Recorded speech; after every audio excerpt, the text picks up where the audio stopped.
Okay. आज का जो हमारा टॉपिक है ना, वो है इलास्टिसिटी ऑफ डिमांड। ये आईकॉम इकोनॉमिक्स का लेक्चर है और लेक्चर नंबर हमारा 4 होगा। ये इंपॉर्टेंट क्वेश्चन के पॉइंट ऑफ व्यू से। तो इलास्टिसिटी ऑफ डिमांड क्या रिप्रेजेंट करता है? इलास्टिसिटी बेसिकली, ये जो वर्ड इलास्टिसिटी है, इट मींस रिस्पॉन्सिवनेस। रिस्पॉन्सिवनेस या चेंज। तो चेंज इन डिमांड हम कहेंगे। तो वर्ड अगर आपने सिंपल समझना हो इस बेसिक लेवल पे, तो आप समझें चेंज। इलास्टिसिटी का मतलब change, change in demand due to what? Change in price. तो सिंपल वर्ड्स में अगर सिर्फ अंडरस्टैंडिंग देनी हो इलास्टिसिटी ऑफ डिमांड की, तो आप करेंगे कि it's percentage change in quantity demanded due to percentage change in price. ठीक है। तो लॉ ऑफ डिमांड में आप लोग क्या पढ़ के आए थे? लॉ ऑफ डिमांड में इससे पहले आप लोगों ने पढ़ा था कि प्राइस के फॉल होने से, अगर प्राइस 10 है और वो 10 से 5 हो जाती है, तो क्वांटिटी डिमांडेड राइज होती है 100 से 200। ये एग्जांपल है। तो डिमांड कर्व ये जनरेट होता था। बट हमें ये नहीं पता कि कितनी परसेंटेज चेंज हम करें प्राइस को। मैनेजर को नहीं पता, आजर को, एंटरप्रेन्योर को नहीं पता कि कितनी प्राइस कम करने से उसकी कितनी क्वांटिटी राइज होगी। ठीक है। तो इलास्टिसिटी ऑफ डिमांड ये बताता है। ये डेफिनेशन बहुत अच्छी है, आप यहीं से स्टार्ट कर सकते हैं। Elasticity of demand is degree of responsiveness. Degree of response, किस शरह से चेंज हुई है demand, quantity demand of a commodity to change in the price. तो प्राइस में इनिशियल चेंज आने से डिमांड में किस डिग्री से रिस्पॉन्स आया है। Elasticity of demand. ठीक है जी। तो ये एक इजीएस्ट कॉन्सेप्ट, इजीएस्ट डेफिनेशन थी, तो मैंने आपको यहाँ बता दिया। ये प्रोफेसर मार्शल की भी आई थिंक डेफिनेशन दी हुई है। ये elasticity demand is the rate of change in quantity demanded of a commodity. देखें, rate of change in quantity demanded of a commodity to change in price. ठीक है, किस rate से क्वांटिटी डिमांडेड चेंज हो रही है किसी भी कमोडिटी की, जब उसकी प्राइस में चेंज हो। दोनों में से कोई भी डेफिनेशन देखना चाहें, दिस फर्गुसन वाली डेफिनेशन ज्यादा अच्छी है, आप ये याद कर लें। इलास्टिसिटी से जब भी लॉन्ग क्वेश्चन आता है और मोस्टली आता है, तो वो रिलेटेड टू होता है इलास्टिसिटी की मेजरमेंट। अब इलास्टिसिटी की मेजरमेंट जो है ना, वो अगर आप इस लेवल पे, जो बेसिक लेवल है आपका आईकॉम का, अगर आप ये 4 पॉइंट्स भी दे दें तो सफिशिएंट हो जाएगा। अगर आप नहीं देते हैं तो असल मेथड जो है वो आपका टोटल आउटले मेथड है या टोटल एक्सपेंडिचर मेथड होता है। ये जो 4 पॉइंट यहाँ पे दिए हुए हैं, ये इलास्टिसिटी को अंडरस्टैंड करने के लिए ठीक है। तो इलास्टिसिटी आपकी मोर इलास्टिक होगी। ये क्या होगी?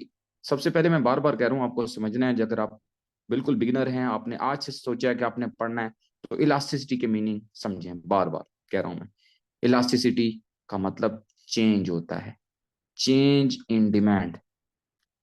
जब आप कहेंगे ना मोर इलास्टिक, इसका मतलब है आप कह रहे होंगे कि डिमांड में ज्यादा चेंज आ रही है, यानी इलास्टिसिटी ज्यादा है। लाइंस ना लगाएं भाई, अपने मोबाइल को उधर ये चीज ना यूज करें अपना फिंगर्स, तो वो उधर से लिखना शुरू हो जाता है। अच्छा, तो मकसद बताने का आपको ये है, मोर इलास्टिक डिमांड का मतलब क्या होगा। भाई डिमांड में ज्यादा चेंज प्राइस में चेंज आने की वजह से, when a small change in price causes a big change in demand, it is called more elastic demand. ठीक है जी। मिसाल के तौर पे ऐसी कौन सी चीजें होती हैं कंफर्ट वाली, लग्जरी आप कह सकते हैं, टीवी, एलसीडी, मोबाइल फोन, कुछ भी आप कह सकते हैं। तो यहाँ पे एग्जांपल जो उसने दी है, वो प्राइस में उसने इंक्रीज किया है। प्राइस इंक्रीज किया 2 to 4, ठीक है, और डिमांड फॉल हो गई 20 से 5। अब देखा जाए तो ये उसका टेबल रॉन्ग है। 100% प्राइस राइज हुई है, जिसको परसेंटेज थोड़ी बहुत आती है। तो डिमांड अगर 100% मैंने फॉल की होती ना, तो ये इक्वल रिस्पॉन्स होता। ये 100 से कम फॉल हुई है। फर्क नहीं देखना कि हाँ जी यहाँ तो फर्क आ गया 15 का, तो यहाँ 2 का आया। नो, मैं अब एक टेबल बनाता हूँ मिसाल के तौर पे। प्राइस थी 20 और 20 से हो गई 16। ठीक है, ये प्राइस है। और क्वांटिटी डिमांडेड मैं लेता हूं कि पहले चीज ले रहे थे हम 100, प्राइस फॉल हुई है, ये कितनी फॉल हुई है पता है, ये फॉल हुई है 20%।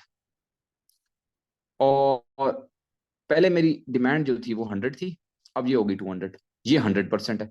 तो यहाँ जो चेंज आई है वो 20% है, और यहाँ जो चेंज आई है वो 100% है। ये एक प्रॉपर इलास्टिक डिमांड का टेबल बनता है। तो ऐसे कोई भी आप टेबल ले सकते हैं, ये भी बनाए तो ठीक है जी, इस हिसाब से इस बुक में या बेसिक लेवल पे आपने, मैं बता इसलिए रहा हूँ कि गलती की निशानदेही करना जरूरी होता है। यहाँ पे अब अगर आप देखें तो डायग्राम उसने ठीक बनाई है। यहाँ पे प्राइस जो है वो चेंज हुई है 4 से 2, और जो डिमांड चेंज हुई है वो 5 से 20। तो अगर डिमांड में चेंज ज्यादा हो, ये क्वांटिटी डिमांड में चेंज ज्यादा है, और प्राइस में चेंज कम हो, तो इसे क्या कहेंगे, मोर इलास्टिक डिमांड कहेंगे। That's it. यहाँ तक करेंगे, ये करने की जरूरत नहीं है, जस्ट ये आपका केस कंप्लीट हो गया। अब हम दूसरे केस पे जाएंगे। दूसरे केस का मतलब है लेस इलास्टिक डिमांड। अगर आप इसको देखें तो ये है लेस इलास्टिक। अच्छा, लेस इलास्टिक डिमांड या इन इलास्टिक डिमांड का मतलब ये है कि प्राइस में चेंज जो है वो ज्यादा आई है, या ज्यादा बढ़ी है, या ज्यादा कम हुई है, और जो डिमांड में उतनी को खास चेंज नहीं आई, इसमें लेस चेंज आई है। जब डिमांड में लेस चेंज आएगी तो उसे लेस इलास्टिक कहेंगे। तो अब चेक करें, प्राइस इतनी ज्यादा बढ़ गई, 2 से 8 हो गई, डिमांड 10 से 5 हुई। अब ये टेबल ना, ये हमेशा राइज वाला केस हमेशा स्टूडेंट को कंफ्यूज करता है टेबल में। अब आप देखें, मैं इसको आसान कर देता हूँ। प्राइस थी 8, 8 से कम होके, एक सेकेंड, प्राइस थी 8, 8 से कम होके 2 हो गई, इतनी ज्यादा कम हो गई। और डिमांड जो है, ये प्राइस है, ये क्वांटिटी डिमांडेड है, डिमांड पहले 100 थी और वो 105 हो गई। प्राइस इतनी फॉल कर दी उसने, 8 से 2 पे लेके आ गया, तकरीबन अगर कहूँ तो 60% ऑफ लगा दिया उसने, और डिमांड सिर्फ चेंज हुई है 5%, 100 से 105। तो ये इन इलास्टिक केस है। ठीक है जी, ये हो गया। आगे चलते हैं। तो डायग्राम में अगर आप देखें तो डायग्राम इसकी ठीक है क्योंकि स्टीपर है। अब आप चेक करें, प्राइस 8 थी, 8 से कम होकर कितनी होगी, 2। पहले आप ले रहे थे 5 और अब आप ले रहे हैं 10। ये थोड़ी चेंज है और ये प्राइस में चेंज ज्यादा है, तो इसलिए इसे कहेंगे लेस इलास्टिक डिमांड। ये हो गया जी आपका, ये नहीं करना आपने। अब चलेंगे नेक्स्ट के ऊपर, इन इन्फिनिटी की तरफ चलते हैं जी। अब ये इनफाइनाइट इलास्टिक कहते हैं, लामहदूद तलब की लचक, इनफाइनाइट इलास्टिक और परफेक्टली इलास्टिक। इसमें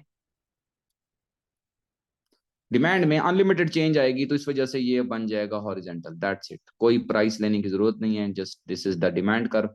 और ये इन्फिनिटी का साइन ये बनता है, ये इनफाइनाइट इलास्टिक यानी लामहदूद लचक है। when the demand for a commodity becomes zero due to a very, अब ये बहुत ज्यादा कंफ्यूज कर देने वाला आपके पास कॉन्सेप्ट है, आपने सीधा सीधा करना है। when a very slight decrease in the price cause an infinite increase in demand, यहां से ये इजी है, इतनी एक लाइन कर लें बस। ये है when when प्राइस में when very slight decrease in the price, यहां से बल्कि when लिखें, जस्ट यहां लिखें when very slight decrease in the price cause an infinite increase in demand, it is called infinite elasticity or perfectly elastic, just that's it। ये एक line है आपकी। ठीक है जी, ये कवर हो गया। आगे चलते हैं जी।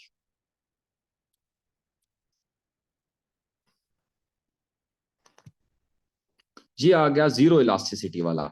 ये जो मैं अक्सर आपको बताता हूँ ना, कि कीमत बढ़े कम हो, आप फिर भी वो वही की वही चीज लेते रहेंगे, उसे कहते हैं जीरो इलास्टिसिटी। कोई चेंज ही नहीं आई डिमांड में आप लोगों की, प्राइस बढ़ जाए 5 से बढ़ के 10, 10 से बढ़ के 15, 15 से बढ़ के 20, आप फिर भी वो चीज लेते रहेंगे। हो सकता है इलेक्ट्रिसिटी हो सकता है कोई मेडिसिन हो सकता है पेट्रोल हो सकता है आटा हो। ये चीजें हैं जिनकी डिमांड जो है वो वर्टिकल होती है। ठीक है, तो ये आपके पास ऐसी सिचुएशन है कि आपका जो डिमांड कर्व है वो वर्टिकल बनेगा, और प्राइस बढ़े या प्राइस कम हो, आपकी डिमांड में कोई चेंज नहीं आ रही। ये केस किया आपने, और ये टॉपिक वैसे यहाँ पे खत्म हो गया।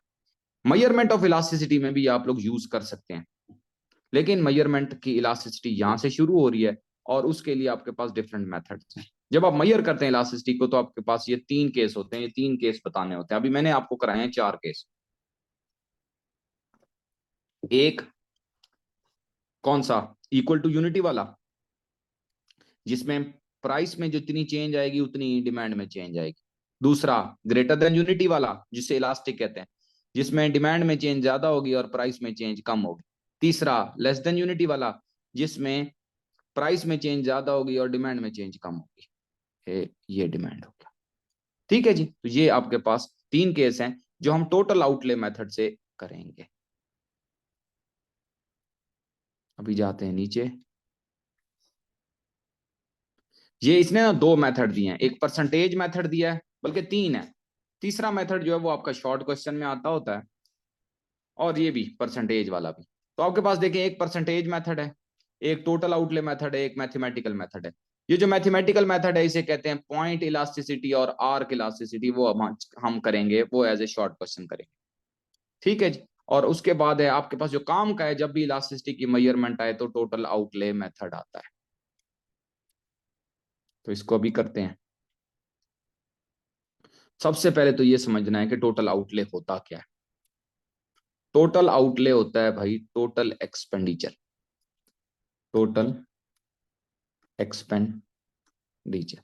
तो टोटल एक्सपेंडिचर, आप गए, आपने 10 किलो आम लिए, और आम का किलो कितने का था, 300 का। तो कितना खर्चा करके आए आप, खैर से 3000 का। ये 3000 जो है ये आपका टोटल एक्सपेंडिचर है। आप इसे कह रहे हैं मेरा इतना खर्चा हो गया। जो दुकान वाला कह रहा है वो कह रहा है कि हाँ भाई मुझे रेवेन्यू इतना मिल गया। ये अभी रेवेन्यू सी सेक्शन वालों ने शुरू कर दिया है। तो रेवेन्यू का मतलब भी यही होता है, प्राइस मल्टीप्लाई बाय क्वांटिटी। तो कंज्यूमर के लिए वो एक्सपेंडिचर होता है, टोटल एक्सपेंडिचर, और प्रोड्यूसर के लिए या फरोख्त करने वाले के लिए वो रेवेन्यू होता है। तो सबसे पहले आपने ये समझना है कि price multiply by quantity is your total expenditure, TE, या टोटल आउटले, एक ही बात है।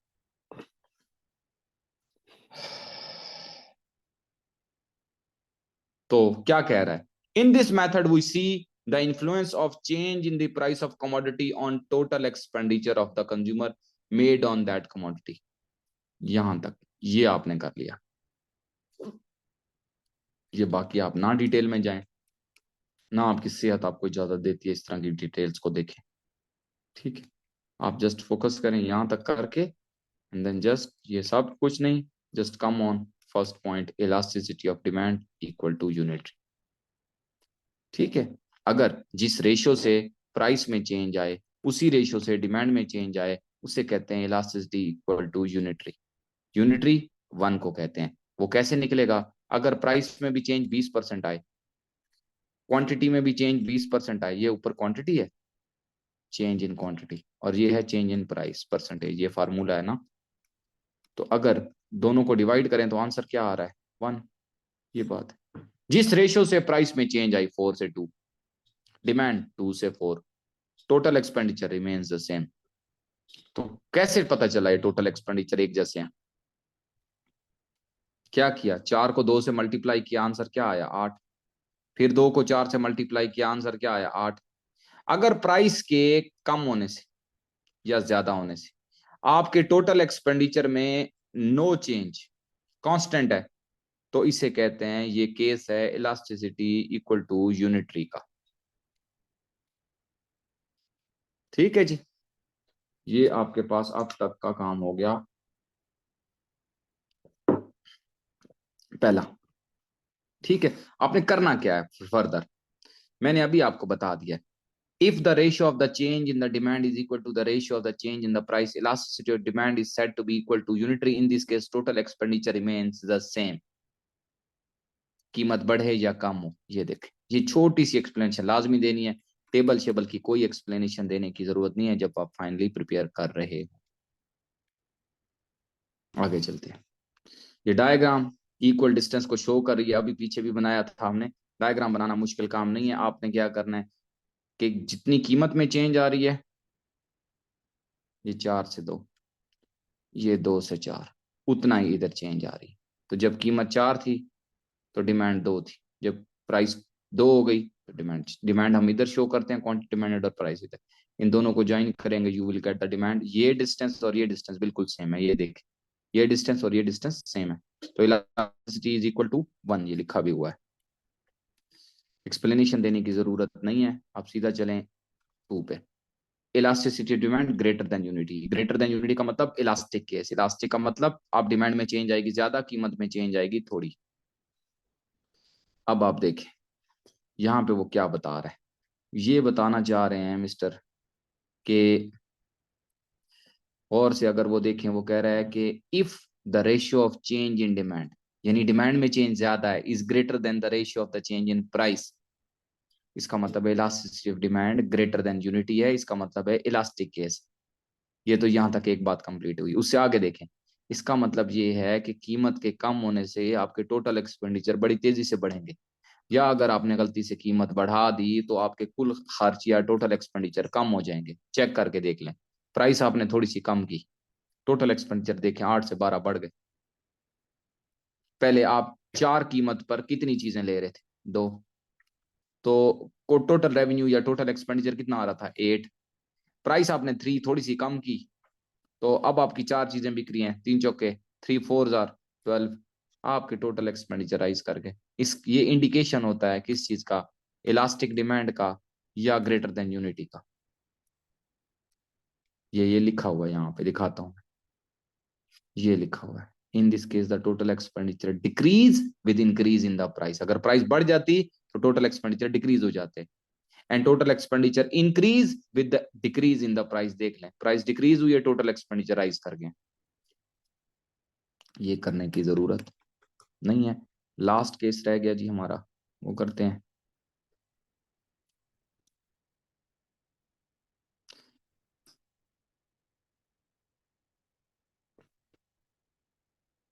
अब बल्कि सॉरी, ये डायग्राम रह गई थी इलास्टिक केस वाली, जरा चेक करें, ये इलास्टिक केस है, ठीक है, इसमें प्राइस में चेंज आई है थोड़ी और डिमांड में चेंज आई है ज्यादा, ये डिमांड में चेंज है और ये प्राइस में चेंज है, तो this is what elastic is. ये पहले भी मैंने बनाया है, अब ये दोबारा बना दिया, ये एक्सप्लेनेशन देने की जरूरत नहीं है, इसको करेंगे आगे आ जाएंगे। लास्ट केस तीसरा केस है, इसे इन इलास्टिक केस कहते हैं और लेस देन यूनिटरी भी कहते हैं,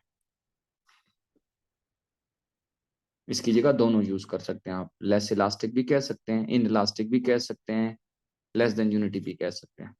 इसमें क्या होगा, इसमें जो रेशियो है ना डिमांड की वो कम होगी, इसका मतलब है यहाँ चेंज इन डिमांड लेस होगी, चेंज इन प्राइस मोर होगी। ठीक है, तो देखें प्राइस में चेंज मोर है, 4 से 1 पे आ गई प्राइस, 75% ऑफ लगा दिया उसने, प्राइस और डिमांड कितनी हो गई, डबल, 2 से बढ़ के 4 हो गई है, ये 100% चेंज है। कितना फजूल इंसान है, मैथ्स इसकी इतनी वीक है बुक लिखने वाले की, मैं क्या करूं। परसेंटेज आपको भी आती है, चेक करें, 4 से 1 पे लेके गया, डिमांड 100% राइज हो रही है, ये 70, ये लास्ट केस बना दिया, टेबल बनाना नहीं आता। चलें अब इस तरह करते हैं, प्राइस थी 4, ठीक है, और 4 को छोड़ें, 40 थी, 40 से कम करके मैंने क्या कर दिया, लेट सपोज हमने कर दिया इसको 10 कर दिया, और डिमांड क्योंकि इन इलास्टिक केस बनाना है ना, last demand less than unity, हाँ इन इलास्टिक बनाना है, तो quantity demanded, let suppose price fall किया मैंने, पहले 100 थी, डिमांड थी 100 और अब हो गई है 110। कुछ सिंपल नजर तो आए, पता चले कि हाँ यार यहाँ चेंज आई है कम, 10% चेंज है, और यहाँ चेंज आई है 60-70%, दैट्स इट। डायग्राम तो हर कोई ठीक बना लेता है, इसने ठीक ही बनानी है। नीचे दिखते हैं, ये देखना, अच्छा हाँ सॉरी एक चीज बताना भूल गया, टोटल एक्सपेंडिचर, ये तो आउटले मेथड है ना, ये चेक करें, तो प्राइस के फॉल होने से आपके टोटल एक्सपेंडिचर भी फॉल करेंगे, और प्राइस के राइज होने से आपके टोटल एक्सपेंडिचर भी राइज करेंगे। यानी ये मैं फाइनली भी बाद में कंक्लूड करूंगा कि एक्सपेंडिचर वाला ट्रिक कैसे याद करना है एमसीक्यू के लिए। अब आ गया आपके पास लास्ट, जिसे कहते हैं in elastic case. In elastic case में आपने ये प्रूव करना था कि प्राइस में जो चेंज आई है वो ज्यादा आई है, और जो चेंज डिमांड में आई है वो कम आई है।